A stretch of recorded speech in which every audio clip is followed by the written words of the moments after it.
कडून प्रेरणा आणि मार्गदर्शन द्यावं ही मी सरांना या ठिकाणी या मूकनायक प्रतिष्ठानच्या वतीने नम्रतापूर्वक विनंती करते.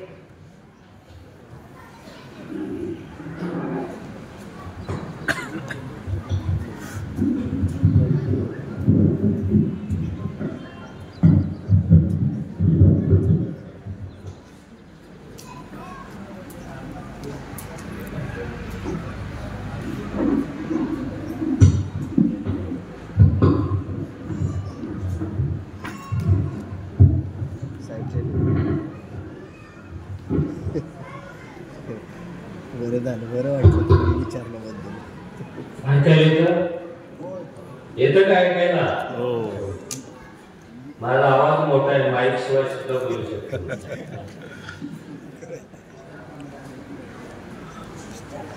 अरे त्या लेकरांना घेऊन बाहेर तरी जा, शांत एकदम, शांत एकदम. सर्वांना जय भीम. जय भीम. हे पण शांत मानवलं नाही. पुन्हा एकदा जय भीम. जय भीम. मित्र हो,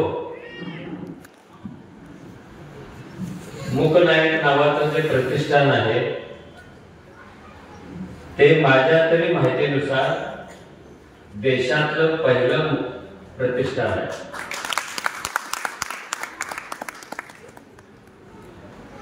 जिथे बहुजन समाजाच्या पत्रकारितेचा प्रारंभ होतो आणि डॉक्टर बाबासाहेब आंबेडकरांच्या लेखणीतून तो प्रारंभ होतो. त्या एका क्रांतिकारी वृत्तपत्राच्या नावाने प्रतिष्ठान काढावं अशी कल्पना आपल्या गावातील तरुणांच्या मनात आली. हेच खूप आनंददायी. मागं कोण बोलतंय? अरे दादा, फोन कुणाचा वाजतो? तासाभरापुरतं सायलेंट मोड ठेवाना. जगू शकता तुम्ही फोन शिवाय, मी पण जगू शकतो.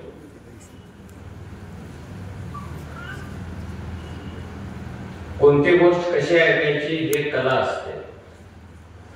नुसतंच गर्दी केल्यानंतर भाषण ऐकलं असं होत नाही. स्वतःला विसरा, मोबाईल विसरा आणि आयुष्यातला 1 तास तरी अशा गंभीर विषयासाठी द्या. आयुष्यातला 1 तास. घरी गेल्यावर आहेत सास, भाऊ, ते भाऊ, बुड्डी, ते सगळे येणारच आहे.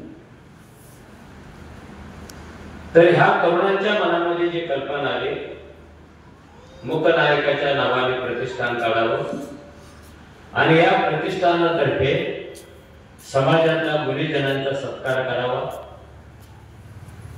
पत्रकारितेचा सत्कार करावा, साहित्यिकांचा सत्कार करावा, विधिज्ञांचा सत्कार करावा, कार्यकर्त्यांचा सत्कार करावा. ही कल्पना आजच्या काळामध्ये खूप दुर्मिळ झालेली आहे. इथे कोण कोणाचा सत्कार नाही करत.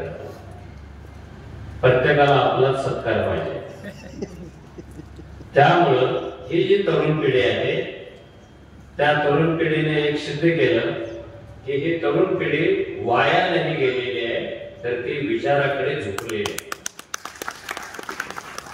बाबासाहेबांचा विचार आपल्या मुठीत घेऊन जाणाऱ्या या तरुण पिढीतील नागेश लोंढे, बाळासाहेब गायकवाड, DS गायकवाड, सागर खरात, रघुजीत सातपुते, कैलास कांबळे, आनंद लोंढे ही जी त्यांची टीम आहे.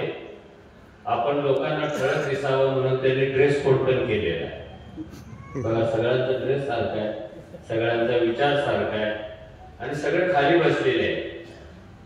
म्हणजे संयोजकांनीच खाली बसावं असं दृश्य सुद्धा मी पहिल्यांदा बघतोय. स्टेजवर कुणी बसावं आणि कुणी नाही बसावं याच्यासाठी झालेल्या मारामाऱ्याने अनेक वेळा पाहिले. पण ही जरा पोरं वेगळी दिसत आहे. त्यांना आपल्या सर्वांच्या वतीनं मी धन्यवाद देतो. हा जो समाज उभा आहे भारतातला, हा समाज एका क्रांतिकारी विचारधारेवर उभा आहे. आपण या विचारधारेला फुले शाहू आंबेडकरी परंपरा असे म्हणतो. ह्या तिघांच्या विचारांची एक परंपरा आहे आणि ह्या तिघांच्या विचारामागे भगवान गौतम बुद्धाची शक्ती आहे. भगवान गौतम बुद्ध, भगवान हा शब्द आपल्या देशात फक्त दोघांनाच वापरला गेलाय सुरुवातीला. आता सगळेच भगवान झाले, हा भाग वेगळा. एक भगवान महावीर आणि एक भगवान गौतम बुद्ध. भगवान याचा अर्थ देव नव्हे, आपली गल्लत होते नेहमी. भगवान म्हणजे देव, देव नाही आहे. हा पालीतला शब्द आहे आणि त्या शब्दाचा अर्थ असा आहे की जो आपल्या वासना, आपले विकार भग्न करतो, तो भग्न करणारा भगवान होतो. आणि हे दोघांना जमलं, भगवान महावीर आणि भगवान गौतम बुद्ध. तर भगवान गौतम बुद्ध ही या तीन महापुरुषांची आणि अनेकांची शक्ती आहे. त्या शक्तीची प्रेरणा घेऊन ही फुले शाहू आंबेडकरी परंपरा आपल्यामध्ये सुरू होते आणि ती ओढत ओढत आपण पंढरपुरापर्यंत आणतो आणि विठ्ठल पण बुद्धिस्टच होता असं सांगतो. खूप आनंदाने सांगतो. मला काय त्याच्याविषयी बोलायचं नाही आणि आता देवाविषयी बोलणं म्हणजे खूप रिस्की झालेलं आहे. ती रिस्क मी घेणार नाही, काही कारण नाही, आपल्याकडे वेळ नाही. तर ही जी पुरोगामी विचारधारा आहे हिचं ऊर्जा केंद्र भगवान गौतम बुद्ध आहे. तुम्हाला माहिती आहे मित्रांनो, त्या पोरांना कोण शांत बसवणार आहे का? मी जाऊ शांत बसव. मोबाईल बंद. नागेश, आमच्याकडे पण बाग आहे, आमच्याकडे पण पोर आहे, हे पुन्हा दाखवू नका मला. मी सुरुवातीला म्हणालो हे काय प्रवचन वगैरे द्यायला मी आलेलो नाहीये. मी काय लोकप्रिय भाषण करून अशा काळातून घ्यायला आलेलो नाहीये, मला ते येत नाही. मी तुम्हाला सांगायच होतो की या पृथ्वीच्या पाठीवर दुःख कुठून येते याचा विचार करण्यासाठी हजारो लाखो लोक काय प्रयत्न करत होते. कोणी दाढी वाढवून गुहेत बसलेले होतं, कोणी तपश्चर्या करत होतं. आता पण दाढी वाढवून गुहेत गेलेले लोक 2 महिन्यापूर्वी आपण काय केले ते कारभार आहेत आपले. कोणी ग्रंथ निर्मिती करत होतं, कोणी काय करत होतं. पण दुःख कुठून येतं याचं उत्तर काही पृथ्वीवरच्या मनुष्य प्राण्याला सापडत नव्हतं. कोणी सांगत होतं हा पाप पुण्याचा खेळ आहे, कोणी सांगत होतं आत्मा आणि अनात्म्याचा खेळ आहे, कोणी सांगत होतं विचार विकाराचा खेळ आहे. त्या द्वंद्वातून दुःख येते. हे सगळे खेळ खोडून काढणारा आणि एका निष्णात डॉक्टराप्रमाणे दुःखाचं निदान योग्य शब्दात करणारा पहिला महापुरुष म्हणजे भगवान गौतम बुद्ध. त्यांनी सांगितलं या पृथ्वीवरच्या मानवी जीवनामध्ये जे दुःख येतं ते स्वर्गातून येत नाही, ते नरकातून येत नाही, ते पापातून येत नाही, ते पुण्यातून येत नाही, ते भाग्यातून येत नाही, ते दुर्भाग्यातून येत नाही. ह्या दुःखाचं गर्भाशय, ह्या दुःखाचा उगम माणसाच्या तृष्णेमध्ये आहे. तृष्णा म्हणजे तहान. तुमची तृष्णा जेवढी छोटी तेवढं दुःख छोटं. तुमची तृष्णा मोठी तुमचं दुःख मोठं. तुम्ही तृष्णा मुक्त तर दुःख मुक्त. साधा सरळ सिद्धांत आर्य सत्याच्या स्वरूपात सांगणाऱ्या आणि माणसाला दुःख मुक्तीच्या मार्गाकडे नेणाऱ्या भगवान गौतम बुद्धांना मी पहिल्यांदा अभिवादन करतो. बुद्धं शरणं गच्छामि. बुद्धानंतर जवळपास 2500 वर्षांनी दुःखाचं कारण शोधण्याचा प्रयत्न महात्मा ज्योतिराव फुलेंनी पण केला आणि हे वर्षानुवर्ष चाललेलं आहे. दुःख नको कोणी उभे राहतात. दुकानात फेकायचं आहे पण ते फेविकॉल सारखं आपल्याला चिकटलेलं आहे, जातच नाही. या दुःखाचं कारण काय? महात्मा फुलेंनी खूप अभ्यास केला आणि दुःखाचं कारण सांगणाऱ्या 4च ओळी त्यांनी लिहिल्या. त्याला अखंड म्हणतात. शिवताई,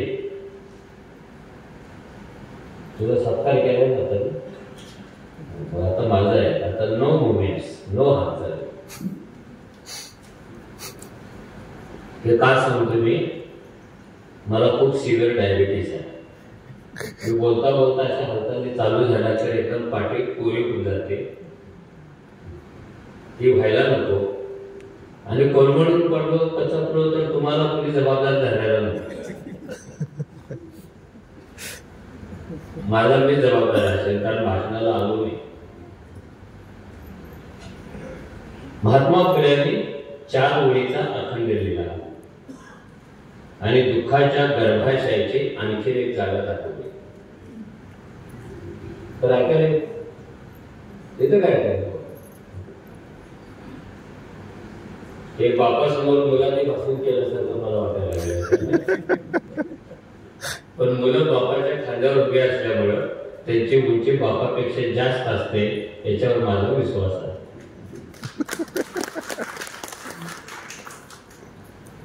त्या 4 ओळी काय किती साध्या ओळी होत्या? विद्येविना मती गेली, मतीविना गती गेली, गतीविना वित्त गेले. मध्ये एक नीती आहे. गतीविना नीती गेली, नीतीविना वित्त गेले, विद्येविना शूद्र खचले, सगळे अनर्थ एका अविद्येने केले. किती साध्या सोप्या. शूद्रांच्या, अतिशूद्रांच्या, बहुजनांच्या, स्त्रियांच्या जीवनातल्या दुःखाचं कारण महात्मा फुलेंनी शोधून काढलं आणि ते अविद्येमध्ये होतं. मग पुढे आपण बाबासाहेबांच्याकडे, मध्ये शाहू महाराज. शाहू महाराजांनी पहिल्यांदा इथल्या शूद्रांचा चेहरा बदलण्याचा प्रयत्न केला आणि त्यांनी सांगितलं, हे शूद्र म्हणजे पूर्वीचे वैश्य असावे. मानगाव परिषदेमध्ये आणि आमच्या संस्थेमध्ये, आमच्या संस्थानामध्ये असे शूद्र जे पूर्वी वैश्य होते ते रायबाग मध्ये होते. मी रायबाग मध्ये शिकलेलो आहे. घोड्यांना बांधण्यासाठी जी जागा होती त्या जागेत आमचं हॉस्टेल होतं आणि मी तिथे शिकून इथे आलो. शिक्षणाचा उद्देश काय असायला पाहिजे? आपण म्हणतो IIT मध्ये ऍडमिशन मिळणं, मास्तर होणं, कारकून होणं, पत्रकार होणं, हा काय शिक्षणाचा उद्देश नसतो. शाहू महाराजांनी असं सांगितलं की असं शिक्षण तुम्हाला पाहिजे की ज्या शिक्षणामुळं नवा इतिहास लिहिण्याची ताकद तुमच्यामध्ये निर्माण होईल. असं शिक्षण पाहिजे, नवा इतिहास लिहायचा. ही एक कडी आहे फुले शाहू आंबेडकर विचारायची. एक साखळी आहे. ह्या साखळीतली कोणतीही कडी अलग करता येत नाही आणि अलग करून विचार करता येत नाही. महाराष्ट्रामध्ये सोलापूर जिल्हा जो आहे आणि तिथला जो हा बुद्धिस्ट समाज आहे तो अजून हिंदुत्ववादी भूमिकेमध्ये जगतो. त्याला बुद्ध पण पाहिजे आणि त्याला बिरोबा पण पाहिजे, त्याला बाबासाहेब पण पाहिजे, त्याला मसोबा पण पाहिजे. तो दुभंगलेला आहे आणि तो स्वतःला म्हणून फसवतोय. त्याच्या भाषेत हे सगळे संदर्भ येतात.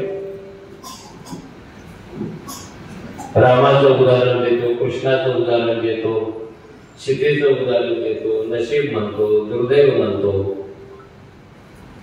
ही काय बुद्धिस्ट भाषा नाहीये. पण आपल्याला ती मार्गी आपण सुटायची आहे.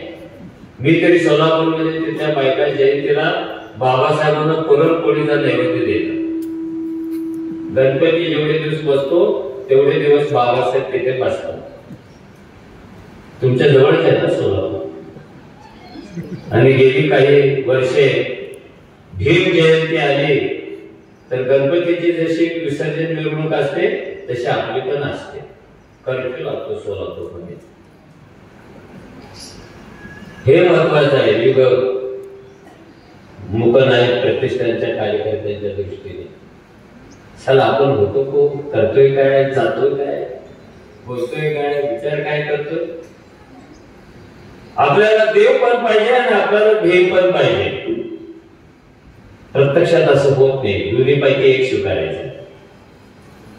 आपल्याला मीठ पण पाहिजे आणि मिठाजवळ दूध पण पाहिजे. मीठ टाटाचं असो नाहीतर अंबानीचं असो ते दुधाजवळ ठेवता येत नाही. दूध बिघडतं. घरात बघा ना आपल्या आई कसं वेगळं वेगळं ठेवते. इथे दूध आणि मिठाची जोडी लावण्याची खूप घाई आहे. सगळे जैविक म्हणतात, सगळे स्त्रीशान म्हणतात, पण एकालाही जैविकचा अर्थ सांगता येत नाही.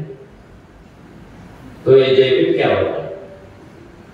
घोषणा है, उद्गार है, नाव है,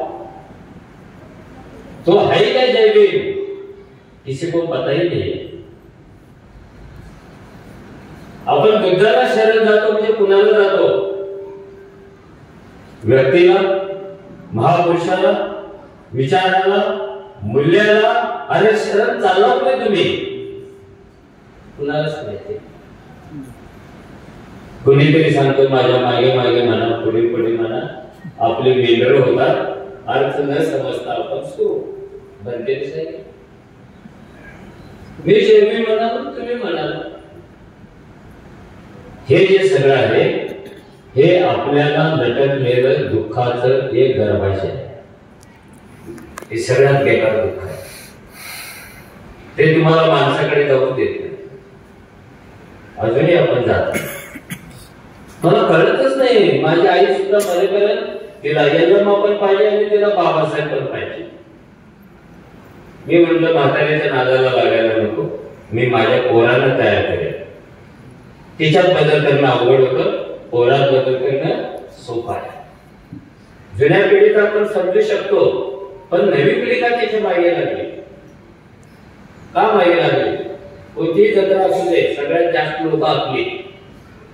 बोकड कापायला आपली, कोंबडा कापायला आपली, दारू प्यायला आपली. हे किती दिवस स्वतःला फसवणार आहात तुम्ही? किती वर्ष फसवणार आहात? आपल्याला काहीच वाटत नाही त्याचा. आपणच आपल्याला फसवलं. आणि जो माणूस स्वतःला फसवत असतो त्याला फसवणं समाजाला अधिक सोपं जातं. कारण तो अगोदरच फसलेला आहे. कुणी पण फसवू शकते. हा आपला देश हजारो वर्षे सटवीने लिहिलेल्या भविष्यावर जगत होता. अजूनही महारवाड्यामध्ये जुन्या सटवीची मंदिर आहे. माझ्या आजोळी पण आहे. सटवी, मरुवाडी सगळं आहे. आणि सटवी जे लिहिते कोणत्याही शाळेत न जाता ती पुढे शाळेत गेली. पण ती लिहिते आणि ती जे लिहिते ती कपाळाच्या मागे लिहिते. पोटातून बाहेर पडलं बाळ प्यावर करत तर अगोदरच त्याच्या मागे लिहिलेलं. आणि ते जे लिहिल ते पडलं. हे पत्रकार काय बोललो? सटवीने लिहिलं होतं. भाषण करायला का आलो? सटवीने लिहिलं होतं. इथे का तुम्ही बसला? काय करणार? नशिबातच लिहिलेलं होतं. या माणसाचं ऐकायची वेळ आली राव आपल्याला.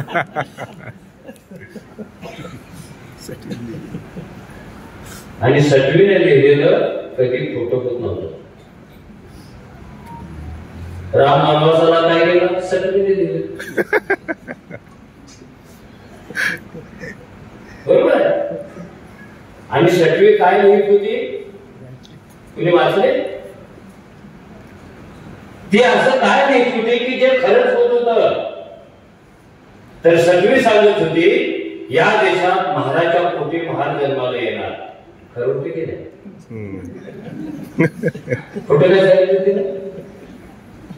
भटाच्या पोटी भट जन्माला येणार, राजाच्या पोटी राजा, हमालाच्या पोटी हमाल, चांभाराच्या पोटी चांभार. सटवी एकदा पण चुकत नव्हते. त्याचा करेक्ट होतो, त्याला 100% मार्क मिळतो. तो मार्क देणारा मास्तर पण म्हणत होता सटवी म्हणत मला 100 मार्क करायला. पण सटवीला एक गोष्ट तिच्या दीर्घ आयुष्यामध्ये कळलेली की या देशामध्ये महाराच्या पोटी एक पोरगा जन्माला येईल आणि तो देशाचे राज्य घडणार येईल असं भविष्य सटवीनं कधी सांगितलेलं नव्हतं. आणि जे सांगितलं नव्हतं ते खरं झालं. याचा अर्थ काय? बाबासाहेबांचा जन्म म्हणजे सटवीचा मृत्यू. बाबासाहेबांचा जन्म म्हणजे उजेडाचा जन्म, अंधाराचा मृत्यू. आणि त्यांनी एक वाक्य आम्हाला सांगितलं ही जी गुलामी वर्षानुवर्षे आपल्याला लागलेली होती ती गुलामगिरी संपवायची असेल तर फक्त लढायला पाहिजे, संघर्ष करायला पाहिजे आणि स्वतः आणि समाजात बदल करायला पाहिजे. दीर्घबाई जोगवा म्हणून कोणी हक्क देत नसतं आपल्याला. तर हक्क हे जोगवा मागून मिळवायचे नसतात, तर व्यवस्थेच्या थोबाडीत मारून लढून संघर्ष करून मिळवायचे असतात. हे बाबासाहेबांनी सांगितलं म्हणून आपल्यात बदल झाला. असं कधी सटवीने सांगितलं होतं का? इथली 4 पोरं एकत्र येतील आणि मूकनायक प्रतिष्ठान स्थापन करतील? सांगितलं? कुठे लिहिलं होतं? कोणत्या शाळेत लिहिलं होतं? एक युगांतर आहे. अंधाराचं युग संपतं आणि उजेडाचं युग येतं. म्हणून बाबासाहेबांच्याकडे पाहताना, त्यांचा विचार करताना, त्यांचे विचार समजून घेताना आपण खूप गंभीर असलं पाहिजे. कारण त्यांचा प्रत्येक शब्द माणसाला आतून आणि बाहेरून बदलण्याचा प्रयत्न करतो. आपण मूकनायकच्या नावाने प्रतिष्ठान करतो. हे मूकनायक का आलं? 31 जानेवारी 1920. वर्तमानपत्र नव्हते का त्या काळामध्ये? खूप वर्तमानपत्र होती. नवा काळ होता, केसरी होता, अजून कोणीतरी होता, दीनबंधू होता, खूप वर्तमानपत्र होते. मग हे वर्तमानपत्र काढलं असं का वाटलं? मुळात जगात वर्तमानपत्र का जन्माला आलं कुणालाच नाही. ते पत्रकारांना पण माहिती. वर्तमानपत्राचा जन्म का झाला? जेव्हा पृथ्वीच्या पाठीवर औद्योगिक क्रांत्या झाल्या अनेक वेळेला, औद्योगिक क्रांत्यामध्ये उत्पादन प्रचंड वाढले कारण माणसाच्या जागी यंत्र आलं होतं. आम्ही नेहमी उदाहरण देतो की ही जी कागदाला कोळशाची टीन असते ती क्रांतीच्या अगोदर एक टीन तयार करायला 8 माणसं 8 तास राबत होते, म्हणजे 64 तास जात होते. कुणी ते स्टील आणणार, गरम करणार, दुसरा त्याला धार बनवणार, तिसरा त्याचा पृष्ठभाग बनवणार, चौथा त्याचं पॅकिंग करणार, 6वा कॉस्टिंग काढणार, 7वा मार्केटिंग बघणार, 8वा ते रोज बाहेर नेणार. क्रांती व्हायची होती. आणि जेव्हा क्रांती झाली तेव्हा एका मिनिटामध्ये 1 कोटी टीन तयार व्हायला लागले. माणूस डिलीट झाला. स्टील मशीन मध्ये घालायचं बटन दाबलं की पीठ पडल्यासारख्या पेना बाहेर पडायला लागला. किती फरक झाला. हा अतिरिक्त तयार झालेला माल रोज रोज 1 कोटी तासाला तयार होणाऱ्या 1 मिनिटाला त्या न्यायच्या कुठे? त्या विकायच्या कुठे? टाचना 1 कोटी तयार होता तो, पण कस्टमर 1 कोटी तयार होतात का? मग कस्टमर मिळवायचे कुठे? हे भांडवलदार, हे राजे बाजारपेठांच्या शोधात निघाले. आणि असा माल तयार झालेला आहे हे लोकांना कळावं म्हणून अशा कागदावर उत्पादनाचं चित्र छापायचं आणि चौकात राहून ते वाटायचं. त्यावेळेला पण एक के ऊपर एक फ्री होत. त्यावेळेला पण सेल होता. त्यावेळेला पण कमिशन होतं. कारण माल प्रचंड तयार होते ना, तो खपवायचा कसा, लोकांच्या पर्यंत पोहोचवायचं कसं. फक्त रेडिओ जन्माला आलेला आहे, टीव्ही जन्माला आहे, वर्तमानपत्र नाहीये, तो पोहोचवायचा कसा. तो पोहोचवण्यासाठी पहिल्यांदा छापील कागदाचा जन्म झाला. तो कागद चौकात आला. कुणी निघाल्याचे कागद आहे बघ, टाईपरायटर जन्माला आला, बघ बंदूक जन्माला आली, बघ पेन जन्माला आला. आणि मग भांडवलशाहीला असं वाटायला लागलं की नुसताच वस्तूची जाहिरात केली तर कागद वाचत नाहीत लोक, वाचतात फेकून देत. त्यांनी जर फेकून द्यायचं नसेल तर तसं काहीतरी मटेरियल त्याच्यामध्ये असायला पाहिजे. म्हणून पहिल्यांदा हवामान द्यायला सुरुवात केली. आज पाऊस पडणार की नाही, हवा कशी येणार, मग सोन्याचा भाव, मग धान्याचा भाव. कारण त्याच्यात भाव लिहिलेला असल्यामुळं माणूस तो वाचून टाकत नव्हता, खिशात ठेवायचा. आणि पुढे लक्षात आलं की माणसाला जाहिरातीच्या ऐवजी ही माहिती खूप आवडते म्हणून जाहिराती कमी कमी झाल्या, बातम्या अधिकाधिक झाल्या आणि पुढे वर्तमानपत्राचा जन्म झाला. आपल्याला खूप वाईट वाटतं वर्तमानपत्रावर पहिल्या पानावर जाहिरात बघून. त्यांच्या काय ह्याच्यात पाणी झाले का, बातम्या छापायच्या म्हणजे जाहिरात काय छापतात. कारण जगात सुरुवातच पहिल्या पानावर जाहिराती छापण्यापासून झाली. ह्या वर्तमानपत्राने मग भूमिका घ्यायला सुरुवात केली, आपले विचार मांडायला सुरुवात केली. लोकशाही का पाहिजे, राजेशाही का नको, समाजवाद का पाहिजे, मार्क्सवाद का पाहिजे, हे विचार लोकांच्या पर्यंत पोहोचवायचे असतील तर वर्तमानपत्राची गरज तयार झाली. आणि वर्तमानपत्र परिणाम करायला लागले लोकांच्यावर. मोठमोठे विचारवंत येणार, त्याच्यात बातम्या येणार आणि त्याचा परिणाम झाला की त्याचं यश मिळणार.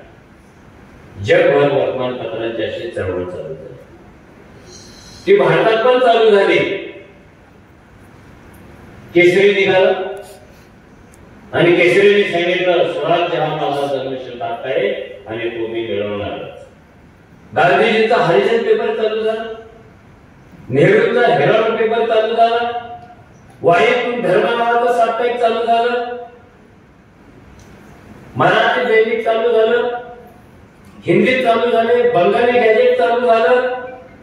आणि तुम्हाला जे मांडायचं आहे ते मांडण्यासाठीच एक स्टेज म्हणजे वर्तमानपत्र.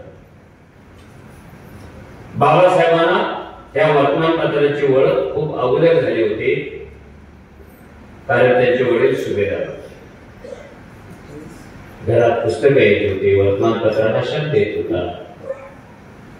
आणि ते परदेशात गेल्यानंतर तिथली वर्तमानपत्र वाचून त्याच्यावर खूप परिणाम झाला. अरे एक एक वर्तमानपत्र एक एक क्रांती घडवायला कारणीभूत ठरतं. सत्तेवर काय दबाव आणतं ते काय पद्धतीने एज्युकेशन आणि प्रबोधन करतं. माणसाला डोळे देतं, ते माणसाला कान देतं, क्रांती करायला प्रवृत्त करतं. बातम्यांच्या जगाची माहिती मिळते. कोण फोनवर बोलते त्याला आपली कोणाला दयाच येते वाटतं. इतके छान जेवण दिले मला इथे येण्यापूर्वी, थोडी दया पण द्यायला पाहिजे.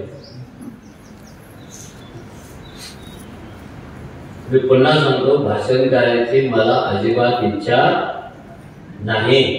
संवाद करूया, आपण समजून घेऊया हे काय आहे, हे पचवता येते काय पाहूया आपण. तुम्ही तुमच्या लेकरांना सांगा, त्याने दुसऱ्याला सांगावं. आणि हा प्रबोधनाचा एक प्रभाव आहे तो आपण आपल्या गावाच्या बाहेर पसरवायला पाहिजे. जी ताकद बाबासाहेबांना कळली होती, एक एक आगळले माणसाला पेटवून टाकतो. आपण फक्त टिळकांचंच नाव घेतो, टिळकांचंच नाव घेतो. सरकारचे डोके ठिकाणावर आहे का, काय घरी घडून दिलं. आणि स्वातंत्र्याच्या चळवळीमध्ये येणाऱ्यांची संख्या वाढत गेली. ही जी वर्तमानपत्र होती स्वातंत्र्यपूर्व काळामध्ये ती मोठ्या प्रमाणात राजकीय भूमिका मांडून ब्रिटिशांच्या विरोधात माणसांना लढायला प्रवृत्त करणारी होती. कॅटेगरी 1. कॅटेगरी 2 देवा धर्माचा प्रचार करणारे वर्तमानपत्र होते. ते फक्त तेवढंच लिहायचे, देव किती श्रेष्ठ आहे, पूजा कशी करायची, सत्यनारायण कसा घालायचा, मंगळसूत्र कसं, कुंकू कसं, साडी कशी नेसायची, दागिने कोणते, याच्यावर वर्तमानपत्र होते. तिसरी समाज सुधारणा करण्यासाठी निघालेली वर्तमानपत्र होते. हुंडा पद्धत बंद झाली पाहिजे, नवऱ्याच्या चितेवर उडी मारणाऱ्या बाईला थांबलं पाहिजे, सती पद्धत बंद केली पाहिजे. इंग्रज आले आणि त्यांनी शिक्षणासाठी वर्तमानपत्र चालू केली. इंग्रजांनी पण धर्मासाठी चालू केलेली होती, पण शिक्षणावर त्यांनी जास्त भर दिला. अशा काळामध्ये जेव्हा बाबासाहेब पहिल्या राऊंड मध्ये परदेशात जाऊन पुन्हा आले 20 मध्ये इकडे, अजून त्यांचं MA व्हायचं होतं. भारत हा सगळा अस्वस्थ झालेला होता. आजादी चाहिए, लोक हुतात्मे होत होते, गोळ्या खाऊन मरत होते, आपला आपला विचार मांडत होते. आणि बाबासाहेबांच्या मनात असा विचार झाला, जर प्रत्येक जण आपला आपला विचार मांडत असेल तर आपल्या समाजाचा विचार मांडण्यासाठी आपल्याकडे काहीतरी पाहिजे वर्तमानपत्रासारखं. पण एक विद्यार्थी पैसे कुठून आणला?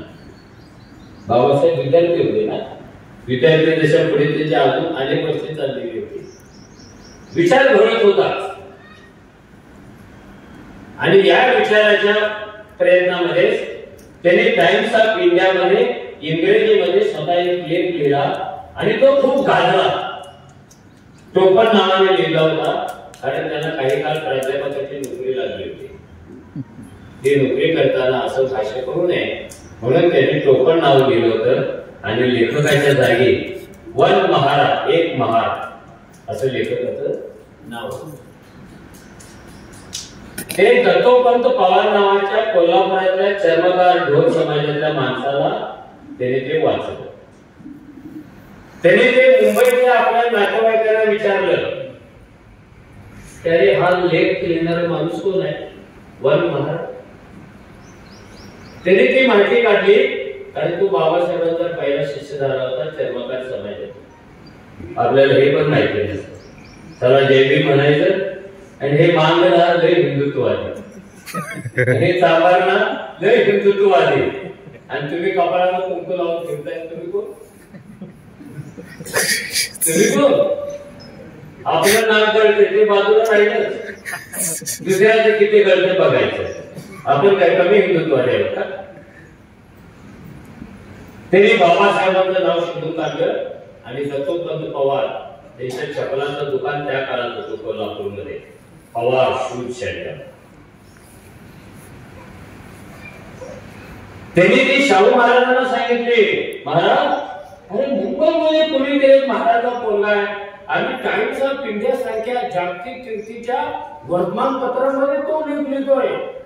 हा लेख ते वाचलं आणि ते म्हणाले, दत्तोपंत मुंबईला जाऊन आपण त्या पोराला घेतलं पाहिजे, शोधून काढला.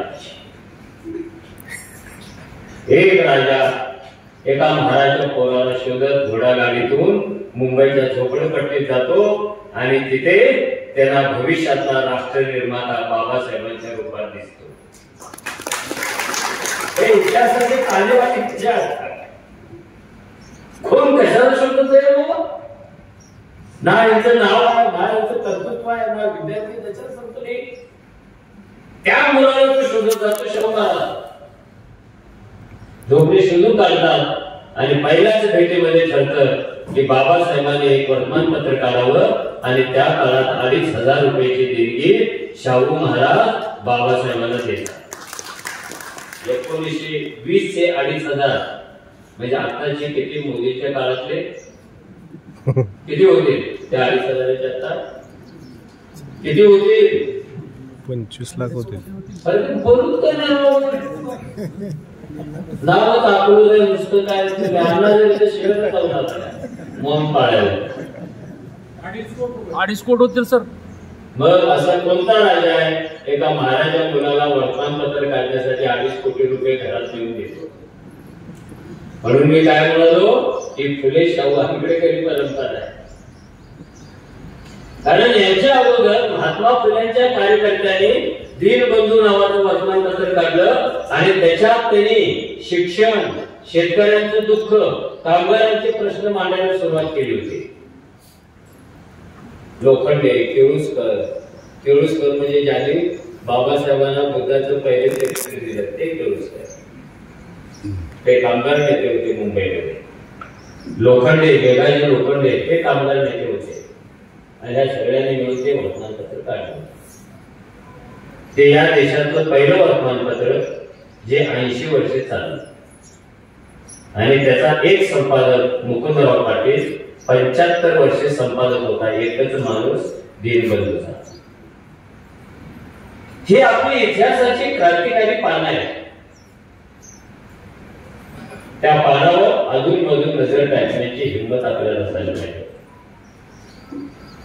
बाबासाहेब नेहमी म्हणायचे जे इतिहास विसरतात त्यांना वर्तमान कधीच घडवता येत नाही आणि ज्यांना वर्तमान घडवता येत नाही त्यांच्या डोळ्यात कधीच भविष्यातलं स्वप्न उगवत नाही, मोतीबिंदू उगवतो. त्यांनी वर्तमानपत्राला पैसे दिले मार्च एप्रिल मध्ये आणि 31 जानेवारीला वर्तमानपत्र चालू. मुकनायक कोण आहे? मुकनायक कोण होता? ही जी व्यवस्था आहे मनुस्मृतीवर उभी राहिलेली, हिच्या पहिल्या अध्यायामध्ये कुणी बोलायचं आणि कुणी नाही बोलायचं हे ठरलेलं आहे. पहिलाच आहे. आता तुम्ही ते पण वाचलं. बाबासाहेबांनी जाळले एवढा अभ्यास करून आम्ही कॉलेज शाळेत लागून गेलो का? त्यांनी वाचले ना काम हे आपण असलं. मग असं का म्हणत नाही? बाबासाहेब 50 वर्षे रोज जेवण करत होते, आता आपल्याला काही जेवायची गरज नाही असं म्हणतात. बाबासाहेबांनी नाही वाचलं, आपण काय वाचणारच नाही. आता पुस्तकं घेणार, शोकेस मध्ये ठेवणार, जशी बायको सजवतो तसं पुस्तक सजवणार. आपण लय भारी बायका सजवतो. हळदीच्या कार्यक्रमाला जा राव, त्याच्या आईला लोक काम देते राव, हे कुठून बुद्धिस्ट आले राव. सगळी पण सांगितलं नव्हतं अशा बुद्धिस्ट येतील पण आले. बाईला कळत नाही, आपण पुन्हा भावरी बनण्याकडे चाललो, आपण पुन्हा गुलामीकडे चाललो आणि पुरुषांना पण कळत नाही, आपण आपल्याच घरात गुलाम जन्माला घालायला. हे मुकनायक मनुस्मृतीच्या पहिल्या अध्यायात 3ऱ्या परिच्छेदात येतात. आज ब्रह्मदेवाने आपल्या मुखातून ब्राह्मण जन्माला घातला, त्याच्यासाठी अध्ययन, अध्यापन, दान करणं, दान घेणं, यज्ञ घालणं, यज्ञ करून घेणं आणि संपत्ती संचय करणं, या 6 गोष्टी त्याला कायमस्वरूपी दिलेल्या आहेत. क्षत्रिय सत्ता मिळवणं, तिच्यासाठी युद्ध करणं, ब्राह्मणाच्या मदतीनं यज्ञ घालणं, शिक्षण घेणं ब्राह्मणाकडून, हे त्याच्यासाठी राखीव आहे. आपण आता 2024 मध्ये राखीव मागायला आवाज वेगळा. आणि तिसरी गोष्ट, ह्या 2 जाती सोडून बाकी जे उरतात ते सगळे शूद्र आहेत. इथे माळे पण शूद्र आहे, सुतार शूद्र आहे, लिंगायत शूद्र आहे पूर्वीचा. हे जे शूद्र आहेत यांनी संपत्ती बाळगायची नाही. जे अतिशूद्र आहेत त्यांनी ज्ञान संपादन करायचं नाही, त्यांनी वाचायचं नाही, त्यांनी लिहायचं नाही, त्यांनी प्रश्न विचारायचे नाही, त्यांनी संपत्ती गोळा करायची नाही, त्यांनी नवीन कपडे घालायचे नाही, त्यांनी रस्त्यातून जाताना पेशव्यांच्या काळात कबरीला खराटा बांधून फिरायचा आहे, त्यांनी कायम नेहमी खाली मान घालायचे, पुढे बघायचं नाही आहे. आणि अनेक प्रदेशामध्ये शूद्रांनी लग्न झाल्या आपली बायको पहिल्या दिवशी हनीमून साठी कोणत्या तरी सत्तेकडे पाठवायचे. हे गुलाम होते. चुकून एका कालखंडात गुलामाने ज्ञान मिळवण्यासाठी तपश्चर्या करण्याचा प्रयत्न केला तर त्याचं मुंडकं छाटलं गेलं. भारी जब्बर शिक्षा. कुणी मुंडकं उडवलं हे सांगायला पाहिजे. सांगितले की खटला होता. ते नाव घेतलं की खटला होता. कुणाच्या तरी खासदारकी रद्द झाली.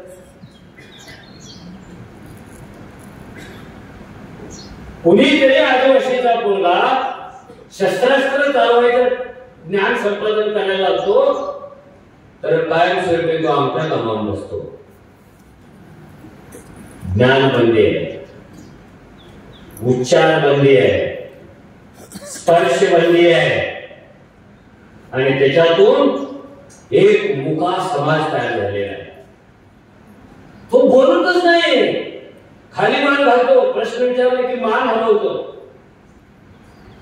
होय का म्हटल्यावर मान, नाही का नाही. हा नंदी बैलाची कानून वाक्य. पाऊस पडेल का मान हलवायचा. हा मान हलवणारा, हा कान बंद ठेवणारा आणि कान बंद ठेवल्यामुळं, मन बंद ठेवल्यामुळं, विचार बंद ठेवल्यामुळं माणसाला बोलताच येत नाही. तोच बोलू शकतो ज्याचे कानपूर लाईट चालू आहे. जो ऐकतो, विश्लेषण करतो, विचार करतो, त्याला बोलण्याची क्षमता मिळते. त्याने वाचायचं नाही, विचार करायचं नाही, विश्लेषण करायचं नाही, प्रश्न विचार नाही. हे मालकाच्या नजरेवर चालणारे गुलाम होते. आणि मालकाला पण त्याच्याशी बोलताना लाज वाटायची. कसं काय महाराष्ट्र बोलवलं, काय राहायचं, त्याच्याशी बोलायचं. काय कसं काय चाललंय, जेवला का, शिकला का, त्याच्याशी बोलणं म्हणजे अपमानित होणं आहे. म्हणून त्यांच्याशी कोणी बोलत नव्हते. हे कोणाशी बोलत नव्हते. कोणत्या एका परिस्थितीमध्ये मनुवादामुळे तयार झालेला हा मुक्यांचा समाज फक्त भारतातच होता. Dumb people. आणि याच मुक्यांच्या मध्ये बाबासाहेबांचा जन्म झालेला आहे. आणि बाबासाहेबांनी परदेशात जाऊन तिथले मुके कसे बोलायला लागले, तिथले निग्रो गुलाम कसे बोलायला लागले, त्यांच्यासाठी लढे कसे चालू झाले. आणि मुक्यांना पण बोलायचं आहे. मुक्यांना बोलता येतं पण व्यवस्थेने तोंडात बोळा तोंड नाही. तुम्ही वेद ऐकला कानात शिसव होणार, तुम्ही वेद उच्चारला तुमची जीभ कापणार. त्यांना बोलायचं आहे पण बंदी आहे. ह्या भारतातल्या मुक्याला बोलायचं आहे हे व्यवस्थेला सांगायचं कसं, काय बोलायचं आहे हे व्यवस्थेला सांगायचं कसं, त्या बोलण्यातून साध्य काय करायचं आहे हे व्यवस्थेला सांगायचं कसं. कुछ तो होना चाहिए भैया.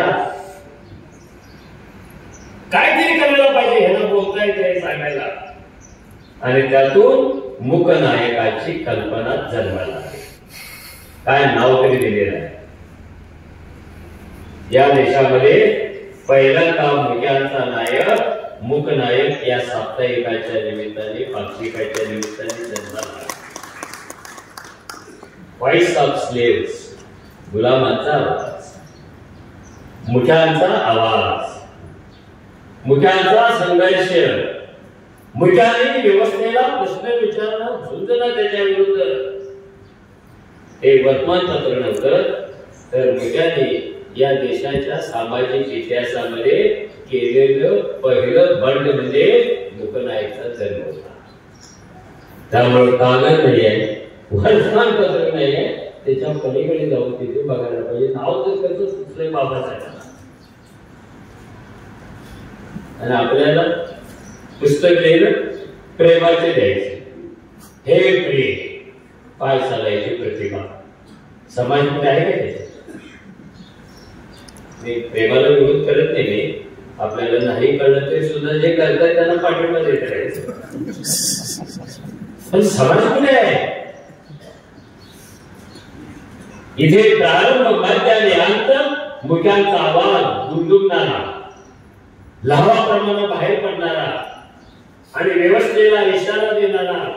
Yes, we also talk. आम्ही पण बोलू शकतो भाऊ, कारण आता लोक नाही जन्माले.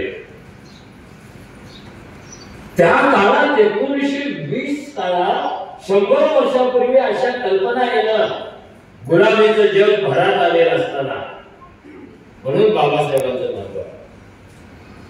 हा मुक्यांचा आवाज आणि बाबासाहेब मुक्यांचे पहिले लेख,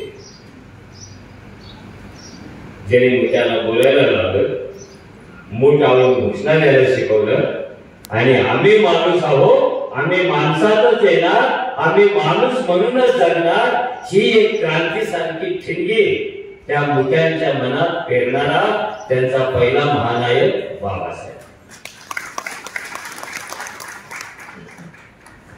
बाबासाहेब वजा करून तुमचं आयुष्य तुम्हाला काहीच सजवता येणार नाही.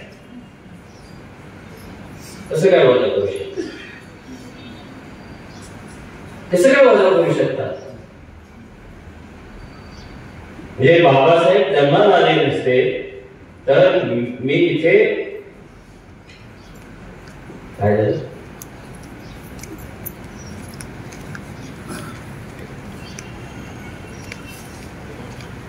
नागेश एक केडर कॅम्प सर्वे घेत आहे, माहिती नाही केडर कॅम्प? उठला की काठी फेकून मारतो मास्तर. मास्तर आहे तो, तुला मारतो तुम्ही. मी पुन्हा पुन्हा सांगतोय, कधीतरी शालेय होण्याचा प्रयत्न करा, शिका, तारीख ठरवा. अमुक तारखेपासून मी शालेय होण्याचा प्रयत्न करणार आहे, कारण मला माणसाच्या जगात जायचं आहे. गळ्यात पट्टी लागते, मी शाळा झालोय, मग दरवाजा बघतो, पट्टी लागते गळ्यामध्ये. ही जी मुकनायकाची कल्पना आणि ती कल्पना अंमलात आणण्यासाठी शाहू महाराजांची मिळालेली मदत आणि गंमत म्हणजे ते जे दत्तोपंत पवार होते त्यांची पहिल्या पानावर जाहिरात होती वर अशी, जुन्या अंक काढून बघा, कोल्हापुरी जोडे मिळते प्रोप्रा दत्तोपंत पवार. कशाला त्याच्या आईला चांभाराच्या शिवाय देतात, गौरांचा देतात. पहिली जाहिरात मुकनायकमध्ये जन्मकाळ समाजाची आहे आणि बाबासाहेबांनी जेवढी वर्तमानपत्र चालू केली त्या सगळ्या वर्तमानपत्रात यांची जाहिरात होती. मग हळूहळू दुसऱ्या मुकनायकची जेव्हा घोषणा झाली तेव्हा इथली परंपरावादी जी वर्तमानपत्र होती त्यांच्या पोटात पहिल्यांदा गोळ आला. हा बाबा आपल्या आता वाटला, आपली भांडाफोड करणार. हिची लेखणी खूप भारी चालते, कारण त्यांनी शेतीच्या मासिकामध्ये सुद्धा बाबासाहेबांनी विद्यार्थी असताना एक लेख लिहिला होता आणि पहिल्यांदा शेतकऱ्यांचे प्रश्न शेतकऱ्याचा पोरगा नसलेल्या मुलाने शेतीवर लिहिलं होतं. सगळा समाज असा ढवळून निघाला होता, अरे यांचा शेतीशी संबंध आहे. पण फुल्यांच्या नंतर शेतकऱ्यांच्या प्रश्नांना आर पार भिडणारे जर कोण होते तर ते बाबासाहेब होते. सगळेजण अस्वस्थ होते.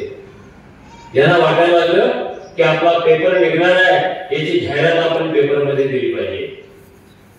पहिल्या पानावर वरच्या कोपऱ्यात जाहिरात छापण्याचा दर होता 1 आना, 6 आण्यापेक्षा. बाबासाहेबांचे कार्यकर्ते त्यावेळेला एकच पेपर होता, केसरी. हो, हे आमचे 1 आना घ्या आणि आमची मुकनायकची जाहिरात छापा. त्यांनी नाही छापली. म्हणजे काय वृत्तीचे वर्तमानपत्र होते भारतामध्ये.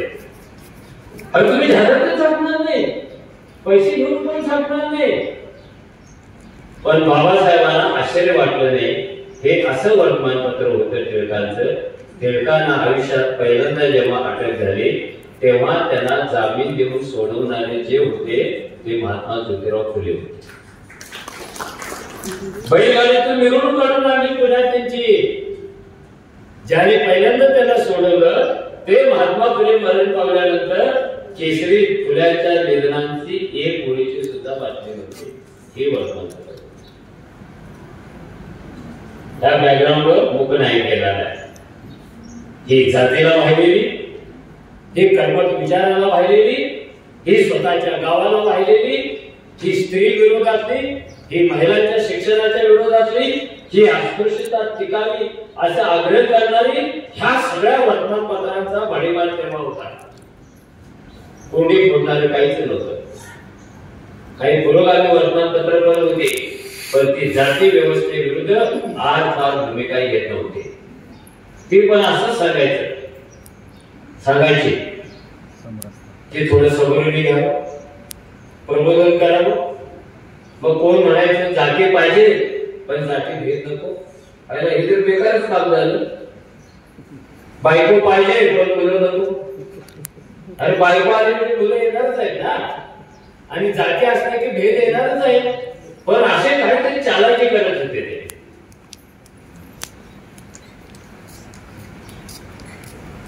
बाबासाहेबांचा पहिला अंक आला आणि त्या अंकामध्ये या देशातले सगळ्यात बंडखोर आणि क्रांतिकारी संत तुकाराम महाराजांचा अभंग घेतलेला आहे. आणि तो अभंग सांगतो, आतापर्यंत लय सोसरे गाड्या पण आता नाही सोसायचं. आता ठोकायचं आहे, सोसायचं नाही. तुकारामाचा अभंग येतो, आता सोसणार नाहीये, आता ठोकणार आहे. आणि ठोकण्यासाठी मुकनायक आहे. मुकनायकचा धर्म कशासाठी? ठोकण्यासाठी. त्यांनी जो पहिला अग्रलेख लिहिला आणि त्या अग्रलेखामध्ये त्यांनी पहिल्यांदा जाती व्यवस्थेचा सिद्धांत मांडला. तो पहिल्यांदा तिथे येतो, पहिल्या अग्रलेखामध्ये येतो. ही जात काय आहे? आपण सांगतो, बाबासाहेब म्हणाले जात म्हणजे एक मनोरा आहे. अनेक मजले आहेत, अनेक मजले आहेत. जो वरच्या मजल्यात असतो तो श्रेष्ठ असतो. लोटक्यामध्ये जो असतो त्याच्या खाली कमी श्रेष्ठ क्षत्रिय असतो, त्याच्या खाली अजून कोणीतरी असतो, त्याच्या खाली आपण सगळे असतो. पण बाबासाहेबांनी मुकनायकच्या पहिल्या अग्रलेखात लिहिलं आणि सगळ्या मुक्यांना सांगितलं जाती व्यवस्था कशी जन्माला येते आणि टिकते कशी बघा. हा एक मनोरा आहे, कप्पे कप्पे कप्पे आहे. आणि या मनोराचं वैशिष्ट्य असं, जो जिथे जन्माला येतो तिथेच तो मरतो. तो खाली येत नाही, तो वर पण जात नाही. खालचा किती श्रेष्ठ असला तर वर जायला परवानगी नाही, आणि वरचा किती नालायक असला तर त्याला खाली ढकलायची सोय नाही. हे दरवाजे बंद, हे खिडक्या बंद, हे कप्पे बंद, हे मन बंद अशी एक व्यवस्था आहे. आणि मुकनायक त्या व्यवस्थेला फोडणार आहे. तिचं स्वरूप जगाला जाहीर करून सांगणार आहे. Yes, this is the system, caste system, like a big floored building. ती फोडायची आपल्याला.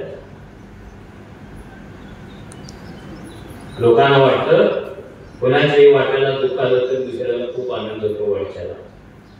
वरच्याचा पाय खालच्याच्या मानेवर असतो, त्याचा पाय त्याच्या खालच्या मानेवर असतो, त्याचा पाय त्याच्या खालच्या मानेवर असतो, आणि सगळ्यांचे पाय बाईच्या खांद्यावर असतात.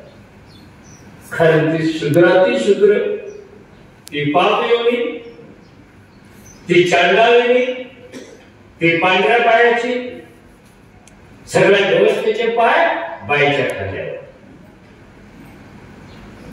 हे फोडायचे कसं? म्हणून त्यांनी जात पाळणाऱ्या लोकांना इशारा दिला पहिल्या लेखामध्ये की हे मी का काढतोय मुकनायक? पैसा जास्त आहे का? वेळ भरपूर आहे का? काहीच नसताना हे मुकनायक मिळतं. कारण सगळ्या जगाला इथल्या जाती व्यवस्थेचं उघडं नागलं स्वरूप स्पष्ट करून दाखवायचं आहे. इथल्या धर्माचं स्वरूप स्पष्ट करून दाखवायचं आहे. म्हणून मुकनायक आहे. हे बातम्या छापाने पैसे मिळवायच्यासाठी नाहीये. पूर्वी लोक जाहिराती छापून पैसे मिळवायचे, आता बातम्या छापून मिळवायचे.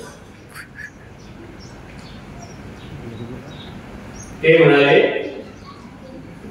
कल्पना करा समुद्रात एक भलं मोठं जहाज आहे, शांत येते, घरात जाऊन झोप. कल्पना करा महासागरामध्ये प्रचंड बोट आहे आणि त्या बोटीमध्ये खूप खोल्या आहेत आणि असतातच खोल्या. कॅप्टनची खोली, राजाची खोली, श्रीमंताची खोली, महिलांची खोली, खूप खोल्या असतात. वरून किचन, टूरून किचन, थ्रीरूम किचन, हे सगळं बोटीत असतं. बाबासाहेबांच्या पडात जन्माला आल्यानं मला पण संधी मिळाली. ऍम्स्टरडॅम ते लंडन पाण्यात खालून जाणाऱ्या बोटीतून प्रवास करून आलो. मोठ्या बोटीत बसून पण आलो. बाबासाहेब म्हणाले की बोट जेव्हा चालू होते तेव्हा कोणत्या तरी एका खोलीला छिद्र पडतं आणि त्याच्यात समुद्राचं पाणी घुसतं. शेजारच्या खोलीला माणूस काय म्हणतो, त्याच्या रूमला छिद्र पडलेले आहे, तिथे पाणी जाईल आणि तो जो नालायक आहे ना तो आता मरून जाईल.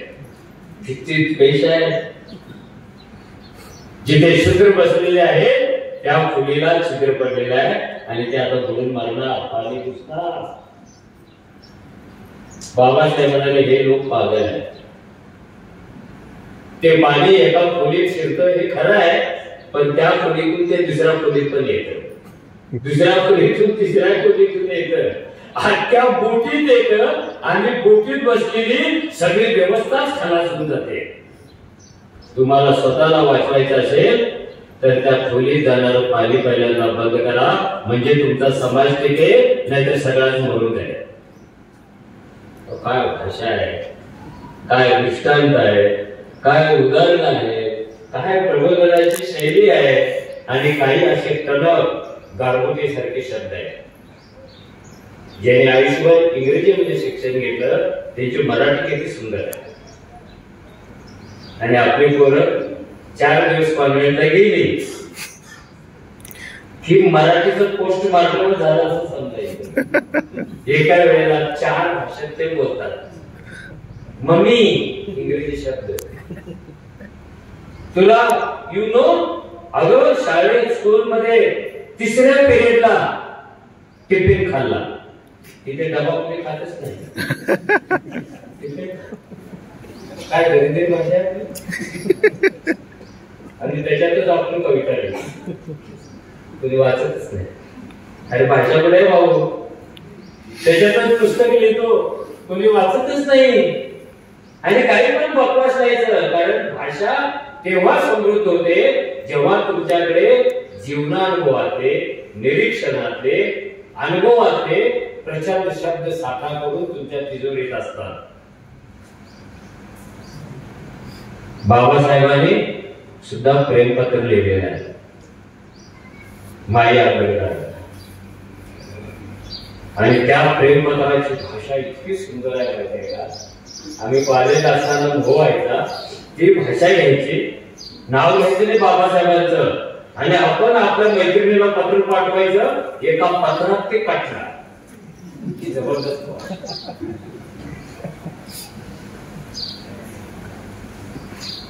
प्रिय सरोस,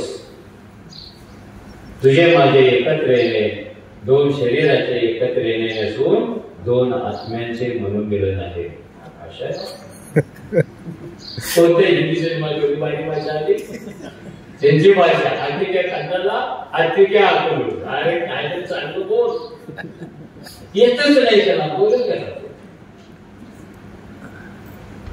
ही जी भाषा होती तिची झलक पहिल्या लेखापासून, अंकापासून दिसायला लागली. आणि पहिल्यांदा वर्तमानपत्रामध्ये रोज तुमच्या जगण्या मरणावर भाष्य करणारा कॉलम चालू झाला. त्याचं नाव होतं आजकालचे प्रश्न. आणि अनेक जाते बाबासाहेबांनी स्वतः लिहिले. हा अंक जेव्हा चालू झाला तो 1920 चा कालखंड आहे. पहिलं महायुद्ध होऊन गेलेलं आहे 1914 ते 11. दुसरं महायुद्ध कुठल्या तरी वेशीवर राहून बांध द्यायला लागलेलं आहे, ते 1939 ला होणार आहे, त्याच्या हाताने चालू आहे. शाहू महाराजांनी बाबासाहेबांच्या आयुष्यातली पहिली जाहीर सभा कुठे घेतली? माणगावला. 1920 पेपर चालू झाल्यानंतर दुसऱ्या अंकाच्या वेळेला ही सभा आहे. त्या सभेचा सगळा उतार बाबासाहेबांनीच लिहून काढला होता, त्यांनीच त्याची बातमी दिली आहे. ती बातमी ऐकली की शाहू महाराजांनी माणगाव परिषद का भरवली. नुसतीच भरवली नाही तर त्या सभेमध्ये त्यांनी पण एक सिद्धांत मांडला जो मुकनायक मध्ये आहे, द थेरी ऑफ लिडरशिप असा मी अल्बर्ट शाने म्हणतो. नेतृत्वाचा सिद्धांत, थेरी ऑफ लिडरशिप. लीडर कोण कोणाला व्हायला पाहिजे, माझा लीडर कोण असला पाहिजे हे मी नाही ठरवत. हे कोण ठरवतं? दिवसा एक टोपी घालणारे, दुपारी दुसरी टोपी घालणारे, संध्याकाळी तिसरी टोपी घालणारे आणि रात्री बिन टोपीचा असणारे आपले नेते ठरवतात माझा नेता कोण असायला पाहिजे. ज्यांना आपला नेता ठरवता येत नाही ते माझा ठरवत. कोण कुणाचा नेता असायला पाहिजे? ब्राह्मण समाजाचा नेता कसा असू शकेल? क्षत्रिय महाराजांचा नेता कसा असू शकेल? ह्याच्यावर शाहू महाराजांनी मानव परिषदेत भाष्य केलं आणि ते सांगितलं, जर मेंढरांचा नेता धनगर झाला तर एक दिवस तो सगळे मेंढर खाटे खाण्यात घेऊन जाईल, नेता चुकीचा निवड. गायाचा नेता जर खाटी झाला तर तो तिला दत्तखान्यामध्ये घेऊन जाईल. हरणांचा नेता वाघ झाला तर एक एक करून वाघ सगळे हरण खाऊन टाकेल. So then how to select leaders. पहिले थेरी मांडली शाहू महाराजांनी, हरणांचा नेता हरिणच पाहिजे, मेंढरांचा नेता मेंढरूच पाहिजे आणि अस्पृश्यांचा नेता अस्पृश्यच पाहिजे. ते बाबासाहेब. भारताच्या सामाजिक इतिहासामध्ये अशी थेरी जेव्हा ऐकायला येतं, बरोबर आहे ना? बरोबर चाललंय ना? तो बघू किती वेळ बसणार आहे, किती वेळ बसणार आहे बघू ना. थेरी आपली पुढे चालले त्याला आमच्या भाषणाच्या वेळेला सगळ्या गोष्टी काढतात.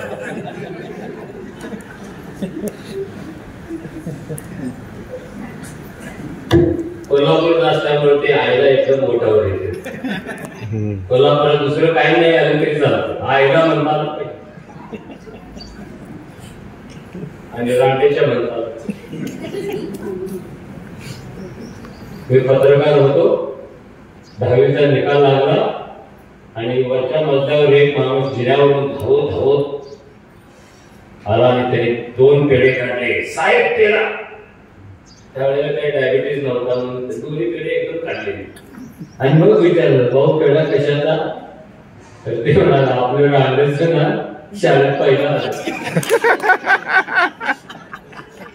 मी म्हटलं, आणि शपथ त्याच्या आईसोबत म्हणू नको, तर तुझ्या घरातून शेवटचा दिवस होईल. I love Kolhapur. सोलापूर पेक्षा अकोला पेक्षा मला कोल्हापूर खूप आवडतं, कारण ते शाहू महाराजांचं आहे आणि तिथे बाबासाहेबांची पहिली सभा झाली होती. दुसरा सिद्धांत त्यांनी सांगितला की हे जे डॉक्टर B.R. आंबेडकर आहेत, एक राजा म्हणतो, लक्षात घ्या, राजा म्हणतो अस्पृश्याला की हे जे B.R. आंबेडकर आहेत हे उद्या केवळ अस्पृश्याचेच नव्हे तर भारताचे नेते होतील आणि नव्या भारताचा जन्म यांच्या हातून होईल. आपण काय म्हणतो, बाबासाहेब दलितांचे नेते कधून लोक जाऊ, ते म्हणतात राष्ट्राचे नेते होते आणि आपण काय म्हणतो अस्पृश्यांचे नेते. आणि त्यांना वरच्याला पाहिजेच आहे, तुम्ही अस्पृश्य नेता अस्पृश्य घ्या आणि जात्यावरच्या वगैरेचा काय भविष्य केलं होतं. आणि जसं जसं शाहू महाराजांनी ते वर्तवलं होतं तसं बाबासाहेबांच्या जीवनामध्ये घडत गेले आणि नव्या भारताच्या शिल्पकाराच्या यादीमध्ये ते पण जाऊन स्थान मिळवून बसले. अजून एक गोष्ट सांगितली होती त्याने की मिस्टर बी आर आंबेडकर अस्पृश्यांचा नेता अस्पृश्य झाला पाहिजे. तो मराठा म्हणून नाही चालला, तो ब्राह्मण म्हणून नाही चालणार, तो जैन म्हणून चालणार नाही आहे. कारण तुमची दुःख काय आहे, तुमची आत आणि बाहेरची धोर कोणती आहे, काय जळतं हे तुमच्या रक्ताच्या माणसाला कळणार आहे. पोर किती छोटं असू दे, ते रडायला लागलं तर डॉक्टरच्या अगोदर आईला कळतं की ह्याला काय प्रॉब्लेम होत असेल. ज्याचं जळतं त्याला कळतं, जे जन्माला घालतं त्याला कळतं. आणि मग एक मोठा वाद तयार झाला त्यावेळेला. जर बाबासाहेब अस्पृश्यांचे नेते असतील तर गांधी सुरुवातीपासून स्वतःला हरिजनांचे नेते मानवतात, त्यांचं काय करायचं. आणि पुढे जेव्हा मुकनायक बंद पडून बहिष्कृत भारत आला 1930 ची राऊंड टेबल कॉन्फरन्स झाली, त्यावेळेला दोन महान नेत्यांमध्ये वाद झाला. गांधी म्हणाले बाबासाहेबांना, तुम्ही जन्माला येण्यापूर्वीपासून मी हरिजनांची सेवा करतोय, कशाला स्वतःचे नेते म्हणून घेतले. आणि बाबासाहेब म्हणाले तुम्ही नेते होऊ शकत नाही कारण तुम्हाला अस्पृश्यांचं दुःख कधीच कळणार नाही. ज्याला कळतं ना तो मी आहे. ते ऐकायलाच ठरवलं. आणि मग बाबासाहेबांनी तिथून पत्र पाठवलं दादासाहेबांना. ते पत्र पण त्याच्या वर्तमानपत्रात आहे की इथे गांधी वेगळंच भांडण करायला लागले, ते स्वतःला अस्पृश्यांचे नेते जाहीर करायला लागले. तर तुम्ही भारतातून इथे राऊंड टेबल कॉन्फरन्सला तारा करा आणि त्या तारेत लिहा only Babasaheb Ambedkar is our leader. हा कसा आहे लिडरशिप क्रायसिस. आणि इतक्या धो तारा झाल्या. आणि ती तार पाठवणाऱ्यामध्ये तुमच्या सोलापूर जिल्ह्यातला बार्शी जवळचा श्रीपतराव शिंदे नावाचा एक मांग दरोडेखोर. हे असं नाहीये बुद्धाच्या जीवनातच अंगुली महाराज. प्रत्येक महापुरुषाच्या जीवनामध्ये एक अंगुली मार येतो आणि स्वतःला बंदूक घेतो, स्वतःच सोनं करून घेतो. पांढऱ्या घोड्यावरून हा दरोडा टाकायचा. टाकण्यापूर्वी घरावर लिहायचा हा दरोडा पडणार. जगातला कोणताही पोलीस तो दरोडा रोखू शकत नव्हता. इतका डेंजर होता श्रीपतराव. तो एक दिवस महारवाड्यात तक्क्यासमोरून जात होता घोड्यावरून आणि तक्क्यात तंबाखू मळत बसणाऱ्याने कोणीतरी विचारलं सोलापुरी भाषेत, शिरपा आगा सगळे लोक पोस्टर जाऊन तारा काढायला लागले आणि तू काय तारबीर करशील का बाबासाहेबांसाठी. आता हा दरोडेखोर आहे. तो म्हणाला तार कसली असते, आपल्याला तर कंपाऊंडचीच तार मिळते. ते म्हणाले पोस्टातली तार. काय करायचं, काय नाही, घोड्यावरून जायचं, बारशेला पोस्ट होत, पैसे द्यायचे. आज तारवाला बसलेला असतो, त्याला सांगायचं इंग्लंडच्या राणीला तार कर आणि बाबासाहेबच आमचे नेते आहेत असं लिहि त्याच्यात. कोणती म्हणाला. घोड्यावर बसून रपेट करत तो बार्शीच्या पोलीस ठाण्यात त्या खिडकीसमोर आला. खाली उतरला तर नेते, कारण तो पण श्रेष्ठ होता ना. दरोडेखोर म्हणजे काय साधी पदवी आहे. जो बघेल त्याची चड्डी ओली बाहेर होता. त्याने 4 आण्याचं नाणं काढलं चांदीचं